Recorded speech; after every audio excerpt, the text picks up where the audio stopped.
আসসালামু আলাইকুম। সবাই প্রিয় বন্ধুরা সবাই কেমন আছেন? আশা করি সবাই ভালোই আছেন।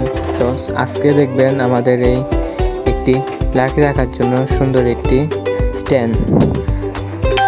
তো সবাই অবশ্যই দেখবেন ফুল ভিডিও দেখতে থাকুন আমি কিভাবে স্ট্যান্ডটি বানাই।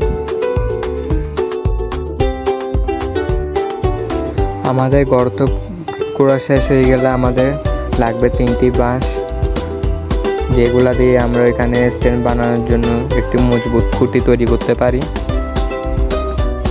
আমাদের বাঁশগুলো আনানো শেষ হলে আমরা একটি একটি সবগুলা লাগিয়ে ফেলবো, যেহেতু এগুলো এখানে লাকড়ি রাখার স্ট্যান্ড হবে তাই একটু শক্ত করে বানাতে হবে।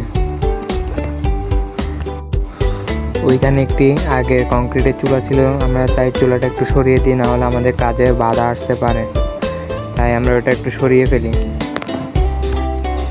আপনারা দেখতেই পাচ্ছেন স্ট্যান্ডটি বানানো শেষ, আমাদের কমপ্লিট হয়ে গেছে কাজটি। সো পরবর্তী ভিডিওতে আপনারা দেখতে পারবেন লাকড়ি রাখার পরে এখানে কেমন লাগে। ততক্ষণ আমাদের সাথে থাকবেন। আল্লাহ হাফেজ।